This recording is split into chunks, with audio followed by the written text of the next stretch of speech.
This is Eagle Owl, and today I will be talking about the Eagles. Yes, we beat the Jaguars. We handle business, good and the bad. We're going to talk about it. Jalen Hurts should definitely be mentioned in the MVP conversation, and Nakobe Dean saved Sirianni from a week of hell. Even though Sirianni is still going to get it, but ooh, he saved him. But let's get straight into it. All right, man. Eagles beat the Jazz 28-23. Um, great win. Great win. You did what you were supposed to do.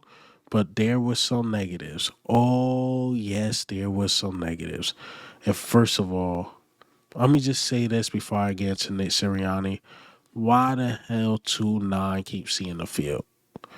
Why do we keep doing this and putting Avante Mattis on the field? Avante Mattis, man, he is ass. And I hate to say this about Avante Mattis because Avante Mattis is one of my favorite players, or was one of my favorite players at the time. And he just not aging well. It's just not looking good. Anytime, literally anytime I see 2-9 on the field, I'm like, he's going to get targeted. He's going to get beat. It's going to be a flag. It's going to be something. Towards the end of the game, oh, Trevor Lawrence like, oh, that's the guy? Oh, yeah, we going to target him. So he get the flag he want. Luckily, we ended that drive with a pick. Shout out to Nakobe Dean. But Avante Mattis, man, is fucking ass. So you better off just, you know, placing your bet on Sidney Brown, Keely Ringo, or somebody else in those type of packages because Avante Mattis is just not it. And trust me, again, this is hard for me to say because I love Avante Mattis, or I loved him at one point, and I hate to see him go out like this. Like he's going out sad. He's going out sad, man, and I hate to see this. I heard Bryce Huff only had 6 snaps. That's unfortunate. Heard that he had a hand injury that Nick Sirianni spoke about, but then the media tried to speak with Bryce Huff, and he did not want to speak with the media. So I think there's a little something going on. Is he really hurt? I don't know. Or they didn't want him to be the reason we lose the game. I don't know. If he got benched and he making that amount of money, that's not a good thing. It's not a good thing at all. And maybe the Eagles are saying like, "Yo, we lost. Like we lost a lot of money. Bryce Huff ain't it. I don't know, but I guess those are some of the negatives of this game for sure. I think the the refs was terrible. I mean, the call a fumble, then the Jaguars scored, then the Jaguars got momentum. Like I think the rest was pretty terrible. I think one tush push, I know we was really aggressive. I think one of them we got in, but they said we didn't get in. It's like, yo, were the refs gambling? I don't know, but I think some of the flags by the offensive line was just, it was just a lot of shooting your own self in the foot for sure. But I guess let's talk about Nick Sirianni, man. How Nakobe Dean saved his job. I mean, man, oh man, we almost blew this game. What Nick Sirianni had to lead between 8 to 10 points. I mean, the constant 2 point conversions, failing, not going for the field goals, he was overly aggressive. It's like, yo, he wanted to beat out Doug Peterson. Like, what was going on? You tried to prove to Doug Peterson he more aggressive than him. I don't know, but it just wasn't a good showing. And I heard Lord Bronson say this on his reaction on Sunday. It's like, yo, Nick Sirianni might be the reason, or he is going to be the reason why the Eagles don't win a championship. And I couldn't agree more. It's like one of those things, like it's good to be aggressive, like playoff games, championship, but there's some games it's like, okay, we're just completely dominating. Don't give them life. Like we gave Jacksonville life and life and life. Oh, they just fell in these conversions, or they just not going for field goals. Talent bailed us out a lot. I mean, we're fail a 2 point conversion or fail a fourth down conversion instead of going for three. Then you got Zach Bond here catch a pick, or Smitty with the one handed catch. Saquon Barkley running in a touchdown for 3rd and 19. There was a lot of bailout by the talent for sure, but Nick Sirianni, man, his team is supposed to be way better than what it is. And it's hard to say it has 6-2, but it's like some of the plays, man, it was 4th and inches, and you decide not to tush push there. Even though I thought you should have took the field goal there, but you do a play action, try to outsmart the defense, and it just didn't work. It's like, yo, what are we doing? What are we doing?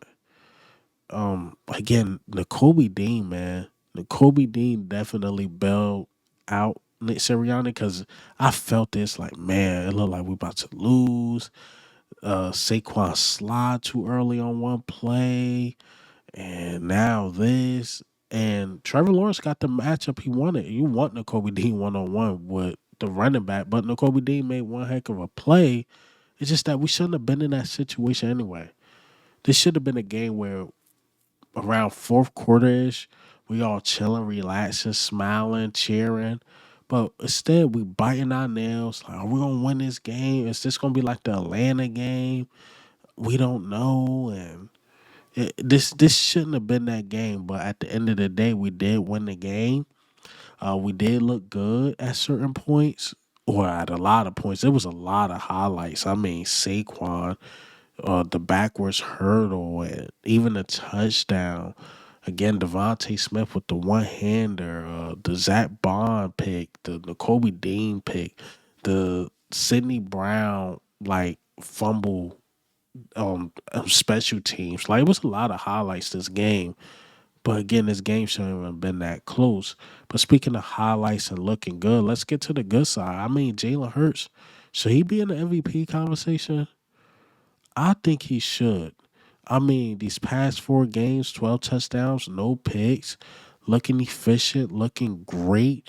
If you're gonna put Jared Goff there with the talent he have, why not put Jalen Hurts there with the talent he has? I'm just saying he should be in that conversation. And a lot of you guys, I was reading Twitter like, oh, the offense didn't look that great without AJ Brown, but the numbers say he was 5 of 8, a touchdown, that beautiful pass. I keep talking about the Devontae Smith, but the one to Jahad Dotson was pretty beautiful as well. And it was a great catch by Jahad Dotson as well.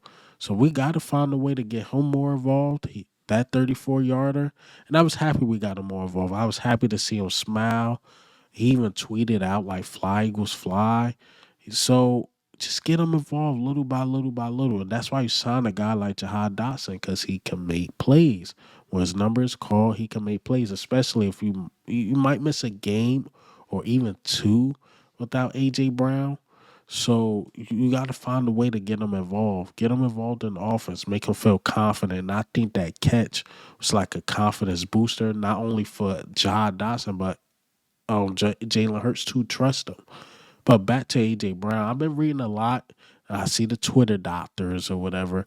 They say like based on the video he quote unquote got hurt in, it's not really a lot to say like, oh, he's going to miss like a lot of days or whatever. Maybe they just kept him out the rest of this game because they felt like he was going to win, and maybe he come back against Dallas. I will keep an eye on that. I will watch on that. I know Nick Sirianni was asked about it. Say he need more information, but I didn't see any limp or anything when AJ Brown was coming off the field. Maybe it's just like a simple bruise or whatever. But I think AJ will be fine. I think he'll be fine. Nothing long term. Nothing where he got to get on IR. And I'm hoping, but based on just my eyes and what I seen, didn't see nothing too serious. So again, if it is, prayers up. If it's not, still prayers up. You don't want to see anybody hurt. So again, hopefully AJ come back better than ever, ready to go against Dallas. And again, if he can't go against Dallas, I really hope he could go against Washington. So I think we could beat Dallas without AJ Brown. You just got to run the ball on them. Dallas already gave up. You got Dak Prescott on video saying we effing suck. So that just lets you know where Dallas is at. So yeah, back to Jalen Hurts. I think he should again be in that conversation for MVP. He's looking great. Of course, you gotta put Saquon Barkley in the conversation for Offensive Player of the Year. I know Derrick Henry is looking really good. Derrick Henry might be the rushing leader, but I think Saquon is more involved in our offense, especially in the pass game and in the run game. Whereas though Derrick Henry is dominating the run game for sure. So yeah, man, we got some potential guys that's just looking good.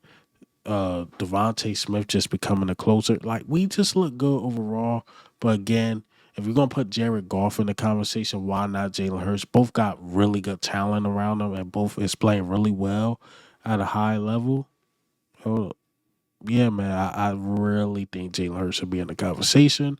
But that's all I got for you guys today. And maybe I give y'all 2 videos today because Sunday, obviously, I didn't shoot my initial reaction. I had a lot of family over, wanted to spend time with them. Trust me, in the back of my mind, it's like, man, I want to get a video out, but I just couldn't do it. But I got a video out for y'all back on the 8 o'clock train, on that 8 o'clock train. Maybe I have one out around 12, 1 o'clock, but we will see. We will definitely see. And this is Eagle Owl, man. I'm out.